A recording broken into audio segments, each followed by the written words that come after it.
दुनिया में स्वागत है आपका। मैं अजय प्रताप, आप देख रहे हैं न्यूज ऑफ फतेहपुर। फतेहपुर जिले के कचेरी स्थित बार एसोसिएशन हाल में एसोसिएशन की 1 वर्ष का कार्यकाल पूरा होने पर अध्यक्ष राकेश वर्मा एवं महामंत्री बचानी लाल ने चुनाव की घोषणा किया।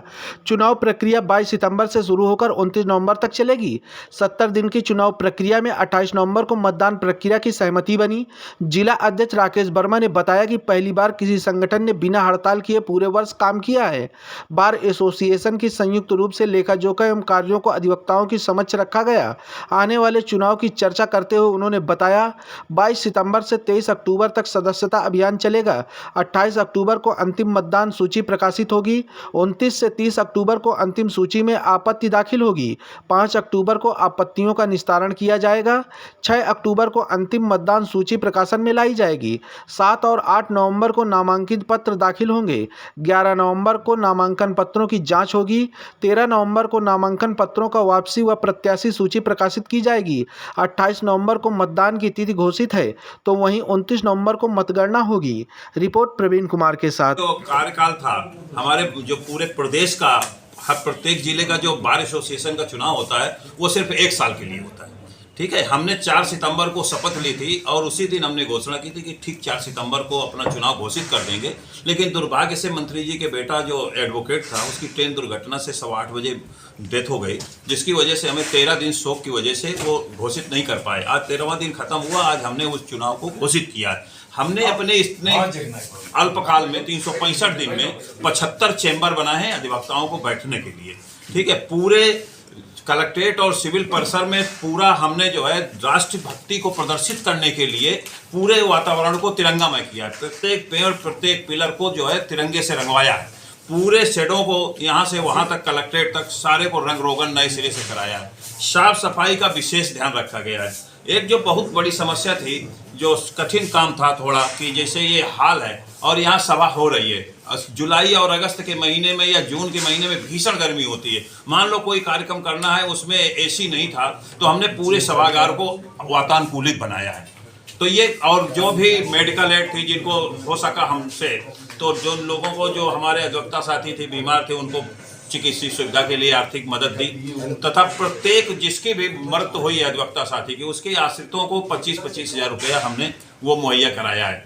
ठीक है, और आगे भविष्य में कोशिश हमारी ये रही है कि किसी भी व्यक्ति को जाति, धर्म या किसी गुट के नाम पर कहीं पर डिस्क्रिमिनेशन ना हो, कहीं असमानता ना हो, किसी के साथ अन्याय ना हो। तो हमने अपने पूरे कार्यकाल में इस बात का विशेष ध्यान रखा है, क्योंकि ये हमारा जो ये कर्म भूमि है, यहीं सबको, प्रत्येक आदमी को अंतिम समय तक रहना है। तो कोई ऐसी चीज किसी बात को लेकर के, किसी चुनाव को लेकर के या किसी पद में गुरूर में आकर के हमारे द्वारा ऐसा कोई काम नहीं किया गया कि किसी की भावना को ठेस पहुंचे। और आने वाले लोगों से भी मेरी उम्मीद है कि, और पूरा विश्वास है कि वो हमसे बेहतर काम करके दिखाएंगे और एक आदर्श स्थिति पैदा करेंगे। अगर तो उस वक्त अधिवक्ताओं के लिए क्या व्यवस्था है? चूंकि अधिवक्ताओं के साथ आए दिन दुर्घटनाएं हो रही हैं, उनके लिए क्या तैयारी है आप लोग? देखिए, ऐसा है कि घटनाएं ये हमेशा होती रही हैं। ठीक है, और लेकिन उसकी सुरक्षा करने के लिए एक हमारी जो बार काउंसिल है, यानी कि पूरे उत्तर प्रदेश की एक मदरलैंड है हमारी, जहाँ से हम लोगों का रजिस्ट्रेशन होता है,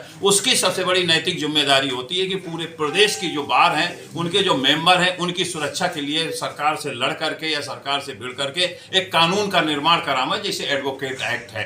ठीक है, एडवोकेट प्रोटेक्शन एक्ट के लिए चर्चा चल रही है और ऐसा जानकारी प्राप्त हो रही है कि अंडर प्रोसेस है और ये बनाया जा रहा है। तो अब मेरे ख्याल में अगर एडवोकेट प्रोटेक्शन एक्ट पास हो जाएगा तो काफ़ी अधिवक्ताओं की सुरक्षा के लिए एक वो मिल जाएगा। क्योंकि बहुत बार आप सुन रहे होंगे, इधर हाई कोर्ट और बार काउंसिल के लगातार निर्देश आ रहे हैं कि आप किसी विवाद को लेकर के स्ट्राइक नहीं करेंगे, अपने मृत साथी की उसके लिए कंडोलेंस नहीं करेंगे। अगर ये परिस्थितियाँ रहेंगी तो ये स्वतंत्र एक ऐसा संस्थान रहा है एडवोकेट का, और ऐसी विधा से संबंधित रहे कि प्रत्येक विश्व की और देश की बड़ी से बड़ी असाधारण लड़ाई की अगुवाई एडवोकेट ने किया है। अगर उनको ही संरक्षण नहीं मिलेगा, उनकी सुरक्षा को खतरा पैदा हो जाएगा, तो देश के लिए लड़ेगा कौन? तो इसलिए इसकी बहुत नितांत आवश्यकता है। क्या परिचय है सर आपका? मैं राकेश वर्मा, अभी तक जिला बार एसोसिएशन का अध्यक्ष हूँ। कार्यक्रम रखा गया था और इसमें किस तरह से इस संगठन को आप लोग आगे बढ़ा रहे हैं, चूँकि अधिवक्ताओं के ऊपर बहुत सारी घटनाएं भी हो रही हैं, इनको किस तरह से आप लोग रोक पाएंगे? 2024 का ये चुनाव घोषित हुआ है, 2025 का और कार्यकाल से बहुत अच्छा रहा है। और रही बात तो कोई जनपद फतेहपुर में अधिवक्ताओं के खिलाफ काम चल रहा है, मतलब पूरे प्रदेश में सरकार निरंकुश है। अधिवक्ताओं का वो जो बिल है, अधिवक्ता प्रोटेक्शन एक्ट, उसको नहीं लागू कर रहे हैं। अभी वहाँ बरेली में कासगंज में घटना हुई तो वकीलों ने तो सरकार वैसे नहीं है, चाहे केंद्र की सरकार हो चाहे प्रदेश की, वकीलों के खिलाफ काम कर रही है। और वकील तो लोकतंत्र का सजग प्राइधी है, गरीबों मजदूरों सबकी लड़ाई लड़ता है, पुलिस से लड़ाई लड़ता है तो वकील लड़ता है, नेता थोड़ा लड़ता है, क्योंकि वकील ही न्याय दिलाता है और वकीलों के साथ ही ऐसी घटनाएं होती है। तो किस तरह से ये अदालतें काम कर पाएंगी? अदालतें तो अपने स्तर पर वो काम ही कर रही हैं, लेकिन जो हमारी मदरलैंड है bar council of Uttar Pradesh, उनको इस बारे में सोचना चाहिए, उनको इस बारे में सोचना चाहिए कि डिस्ट्रिक्ट बारों का संरक्षण कैसे दें, कैसे अधिवक्ताओं हितों की लड़ाई लड़ी जाए, इस तरह उन पर विचार करना चाहिए। क्या नाम है? सुनील उमराव एडवोकेट।